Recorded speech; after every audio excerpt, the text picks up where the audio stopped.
Hi, எல்லாருக்கும் வணக்கம். இப்போ நம்ம பார்க்க போகிற லேப்லஸ் இன்வெர்ஸ் ட்ரான்ஸ்ஃபார்ம் கீழே டினாமினேட்டர் s-4 s² + 1 டினாமினேட்டரை வச்சு தான் லேப்லஸ் ட்ரான்ஸ்ஃபார்மை ஸ்பிட் பண்ணுறது, அதாவது டீகம்போசிஷன் மெத்தடை யூஸ் பண்ணி தனித்தனியாக எழுதுவோம். அதுக்கு லேப்லஸ் இன்வெர்ஸை ஈஸியாக கண்டுபிடிப்போம். ஸோ இதுக்கு 3 வேரியபிள் தேவை, ஏபிசி. ஏன்னா கீழே டினாமினேட்டர் s² ரெண்டாக இருக்குது, அதனால ஏ சி 3. இப்போ இது மேலே பார்த்தீங்கன்னா பிஎஸ் + சி, இது டிகம்போசிஷனில் ஒரு மெத்தட்.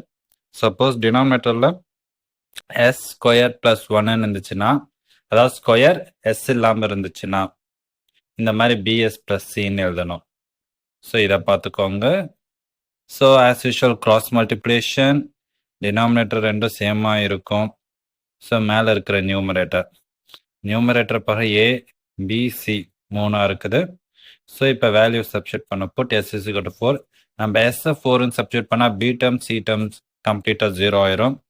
ஏ டேர்ம் மட்டும்தான் மிஞ்சி இருக்கும். So value of A = 6/17. Okay, நம்ம கொடுக்குற வேல்யூ எந்த வேல்யூ போட்டால் பேலன்ஸ் இருக்கிற டேர்ம்ஸ் 0 ஆகுதுன்னு பார்த்து தான் நம்ம அந்த வேல்யூவை யூஸ் பண்ணுறோம். ஏனோ தானோலாம் போடுறதில்ல. அடுத்தது equating the coefficient of s². நமக்கு தேவையானது ஏபிசியோட வேல்யூ எது மூலமாக ஈஸியாக வருதோ அதுதான் இப்போ பண்ணணும். ஈக்குவேட்டிங் த கோஎஃபிஷியன்ட் ஆஃப் s²னா எல்ஹெச்எஸ் சைடில் இருக்கிற s² கோஎஃபிஷியன்ட்டும் ஆர்ஹெச்எஸ் சைடில் இருக்கிற s² கோஎஃபிஷியன்ட்டும் கம்பேர் பண்ணணும். எல்ஹெச்எஸ்ல s² இல்லை, ஸோ அதோட கோஎஃபிஷியன்ட் 0. ஆர்ஹெச்எஸ் சைடில் ஒரு ஏக்கு as² + bs², 2 s² வருது ஏக்கும் பிக்கும். ஸோ அது ரெண்டும் மட்டும் ஈக்குவலாக கம்பேர் பண்ணுறோம். ஏற்கனவே ஏவோட வேல்யூவை கண்டுபிடிச்சதற்கு 6/17 சப்ஸ்டியூட் பண்ணால் பியோட value -6/17 AB. Next C, equating the constant. ஏன்னா சி -4ன்னு மல்டிப்ளிகேஷன் பண்ணால் எல்ஹெச்எஸ் சைடுக்கும் ஆர்ஹெச்எஸ் சைடுக்குள்ளான கான்ஸ்டன்ட் எடுப்போம். இதில் லெஃப்ட் ஹேண்ட் சைடுன்னு பார்த்தா 2, அதுதான் கான்ஸ்டன்ட்டு. ரைட் ஹேண்ட் சைடில் பார்த்தா a × 1 a, அதுமாரி c × -4 -4c.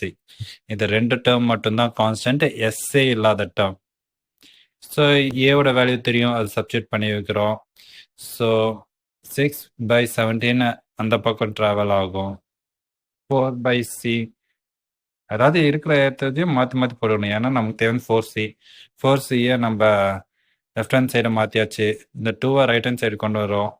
அதுக்கப்புறம் ரெண்டுத்தையும் சப்ராக்ஷன் பண்ணுறது, கிராஸ் மல்டிப்ளிகேஷன் பண்ணி சப்ராக்ஷன் பண்ணியாச்சு.